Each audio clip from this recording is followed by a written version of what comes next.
Aquellos que se dedican a la investigación y participan en la generación de nuevos conocimientos necesitan reglas para diseñar correctamente sus estudios de manera de obtener información objetiva, repetible y confiable.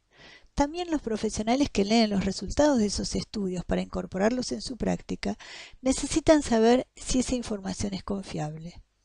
En esta clase presentaremos algunas herramientas que provee la estadística para establecer el grado de fiabilidad de los resultados de los experimentos.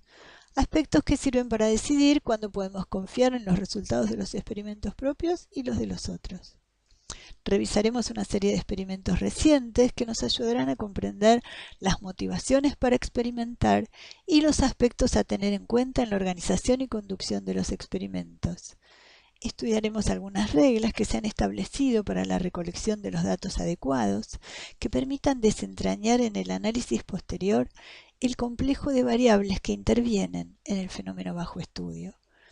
Esto se debe a que en general trabajamos en sistemas complejos, donde otras variables también influyen en las respuestas que queremos modular. Por eso, se busca mediante el diseño del experimento y el análisis de los resultados apartar a todas aquellas variables que pueden ocultar la acción de los factores que nosotros queremos estudiar. Finalmente, hablaremos de la valiosa herramienta que es motivo central de nuestro curso, tanto que le da el nombre al curso, los modelos estadísticos, que sintetizan las preguntas del investigador y que permiten analizar los resultados de los experimentos para responderlas.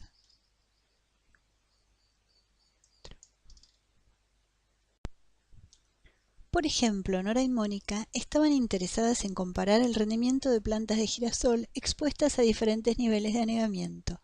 Ya se sabía que el girasol en condiciones de anegamiento rendía menos, pero no estaba claro si era solo debido a la mayor incidencia de enfermedades del suelo en condiciones de mayor humedad o si era por el vuelco de las plantas. Ellas querían separar la respuesta puramente fisiológica. Entonces, sometieron a plantas de girasol que crecían una planta por maceta a 2 niveles de inundación y riego normal. Los diferentes procesos cuyos efectos van a ser medidos y comparados, como en este caso los niveles de riego, se denominan tratamientos. El experimento consiste en aplicar a cada unidad experimental, maceta con planta de girasol en este caso, uno de los distintos tratamientos a comparar y medir la respuesta que producen para poder luego estimar sus efectos. Uno de los rasgos más comunes de los fenómenos biológicos consiste en que sus manifestaciones no se repiten exactamente, de modo que cuando vamos a estudiarlas, las mediciones que obtenemos nunca son iguales. Así, 5 plantas provenientes de semillas de girasol aparentemente idénticas, cultivadas en macetas con el mismo suelo y ambiente, muy difícilmente acumularán la misma biomasa o presentarán la misma altura a los 20 días de la emergencia. Esta variación observada se debe a múltiples causas. Por ejemplo, la biomasa de las 5 plantas de girasol podría diferir porque, entre otras razones, las 5 plantas no tienen idéntico genotipo o porque hay pequeñas diferencias en fertilidad o humedad del suelo imperceptibles entre las macetas, o la ubicación en el espacio no es la misma entre las macetas. Es bastante generalizado que los investigadores estén interesados en estudiar la variación en el fenómeno estudiado en función de algunas causas. Sin embargo, además de las causas que se estudian, los fenómenos biológicos están afectados por otros muchos factores que es necesario considerar a la hora de interpretar los resultados obtenidos. Con esa finalidad, Nora y Mónica aplicaron cada tratamiento a 6 macetas diferentes. Ocasionalmente los tratamientos no pueden ser aplicados o manipulados por el investigador, sino que ya vienen incluidos en las unidades experimentales. Por ejemplo, Carla y Esteban querían comparar el grado de destrucción de la biomasa por incendios en ambientes con distinto nivel de desmonte en el bosque chaqueño. Es bastante obvio que los tratamientos, que es la superficie desmontada en miles de hectáreas en cada uno de los partidos de Santiago del Estero, no podían ser aplicados por el investigador. En estos casos, los tratamientos no se manipulan, sino que simplemente se registran sus valores. Se aprovecha la variabilidad existente en las características de interés para ver si se ajustan o no a lo que predicen las hipótesis que se formularon. Algunos autores denominan este tipo de experimentos como mensurativos, en contraposición a los experimentos manipulativos, en los cuales es el investigador el que aplica los tratamientos. La distinción no tiene relación con la precisión de los instrumentos de medida utilizados en uno y otro caso, ni con el lugar de la toma de datos, sea campo o laboratorio, sino solo con el hecho de que se pueda aplicar o no un tratamiento a cualquier unidad experimental.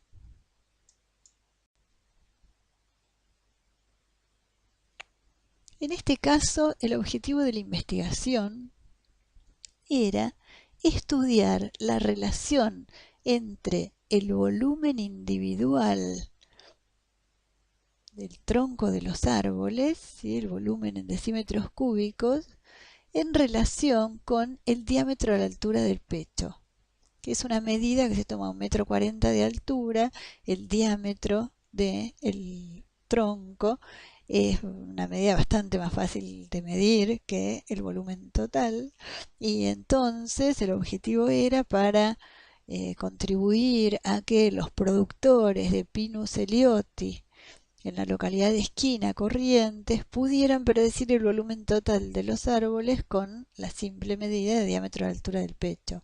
Para eso tomaron 30 árboles a los cuales les midieron el DAP, el diámetro de altura del pecho, y sí los voltearon y les midieron el volumen total para estudiar la relación entre ambas variables.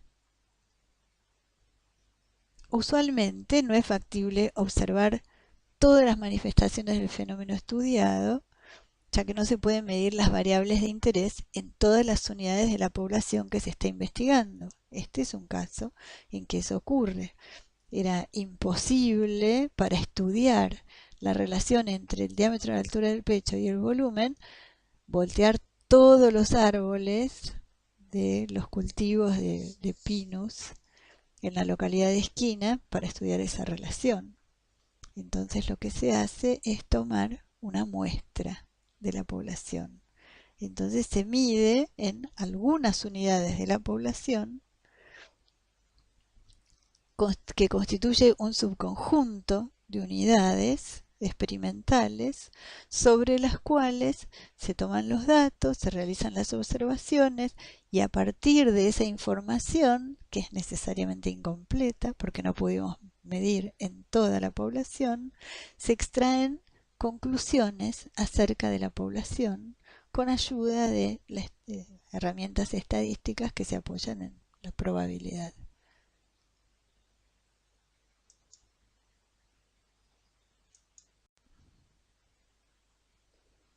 Este experimento se inserta en un proyecto de estudio de la población de una maleza, Datura ferox, chamico. En este caso particular se estudia la germinación en respuesta a la calidad de la luz. Ustedes saben que ya se trate de malezas que uno quiere controlar o de poblaciones que uno quiere proteger de la extinción, es muy importante acercarse y conocer íntimamente los distintos procesos que hacen al crecimiento de esa población.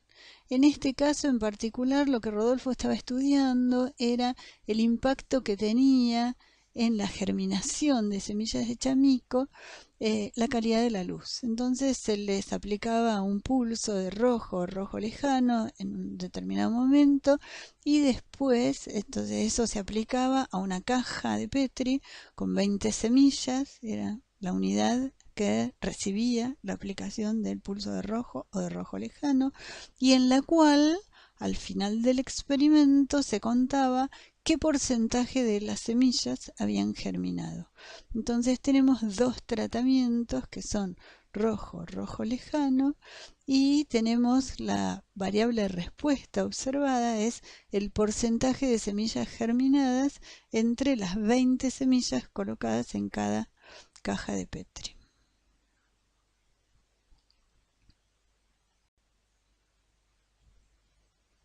Los experimentos conducidos en laboratorio, en invernáculos o a campo no difieren en su estructura lógica.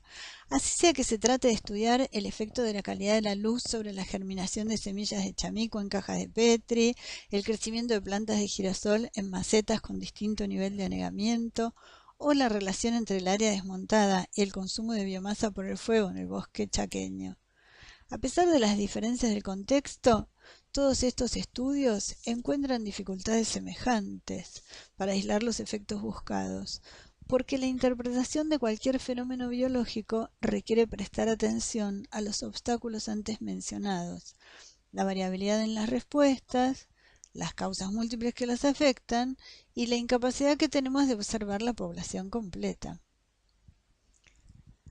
Una unidad experimental es la mínima porción de material experimental que puede recibir un tratamiento y que en consecuencia podría haber recibido cualquier otro. Sobre esa unidad experimental vamos a observar una respuesta para evaluar el efecto del tratamiento. En estos ejemplos, las unidades experimentales son cada maceta con una planta de girasol, cada departamento de la provincia de Santiago del Estero, cada caja de Petri con 20 semillas de Datura ferox, cada árbol de Pinus elioti, variedad de elioti, en la localidad de Esquina, Corrientes.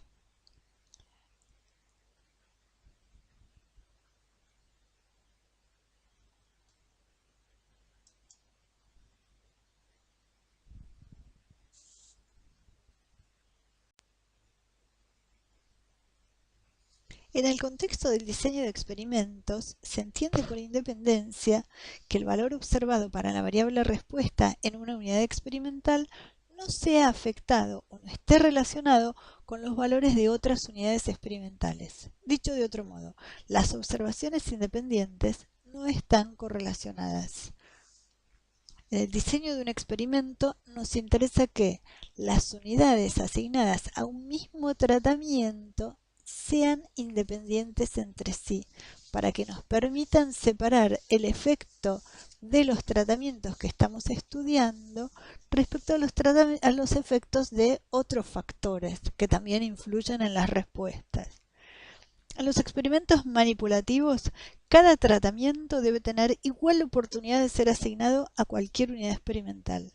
Al asignar al azar los tratamientos a las unidades, se obtiene un procedimiento que logra en promedio una distribución equitativa de los efectos de múltiples factores que nos son desconocidos. De esta forma, la aleatorización combinada con la repetición, que es la aplicación del mismo tratamiento a distintas unidades experimentales independientes, nos permite obtener una medida de la variación entre unidades generada por otros factores más allá de los tratamientos que estamos estudiando. Pero además, las unidades experimentales asignadas a distintos tratamientos también deben ser independientes entre sí. O sea, necesitamos que los tratamientos se mantengan independientes entre sí. Y eso se logra mediante la ejecución cuidadosa. Por ejemplo, supóngase que se desea probar el efecto de un herbicida de contacto aplicado por pulverización, dos tratamientos, con y sin herbicida, sobre el porcentaje de cobertura de una maleza en lotes sembrados con un cultivo, donde la unidad experimental es cada lote. Una falta de independencia entre unidades asignadas a un mismo tratamiento sería que alguno de los tratamientos se vea favorecido o perjudicado en la asignación de unidades experimentales. Por ejemplo, que los lotes o parcelas tratados con el herbicida presenten una menor historia de uso agrícola y por lo tanto menor cobertura de la maleza previa a la aplicación del herbicida que aquellos lotes a los cuales no se les aplica. Entonces vamos a tener un efecto confundido de la historia con el tratamiento. Por esta razón es importante que los tratamientos sean asignados al azar a las unidades experimentales, de manera que cada unidad tenga igual probabilidad de recibir cualquiera de los tratamientos. En el segundo caso, ¿sí? en relación a la independencia entre unidades que reciben los distintos tratamientos. Una falta de independencia podría darse, por ejemplo, si las parcelas estuvieran muy cerca unas de las otras y el herbicida se aplicara por pulverización en un día ventoso. El herbicida llegaría a las parcelas que no deberían recibirlo debido a la deriva provocada por el viento. El experimentador debe aplicar los tratamientos de manera cuidadosa para garantizar que las unidades asignadas a distintos tratamientos se mantengan independientes entre sí. Las acciones tomadas en las unidades experimentales correspondientes a un tratamiento no deben afectar los resultados de las unidades experimentales correspondientes a los demás tratamientos. A esto se refiere la condición de independencia entre las unidades experimentales asignadas a distintos tratamientos. O sea que el investigador debe realizar al menos dos tareas para favorecer la independencia entre unidades. Ellas son la aleatorización y el control del experimento. Por ejemplo, que las parcelas testigo no reciban el herbicida debido a la deriva provocada por el viento, más todas las acciones que el investigador considere necesarias para favorecer la independencia entre las unidades. A eso se denomina una ejecución cuidadosa del experimento.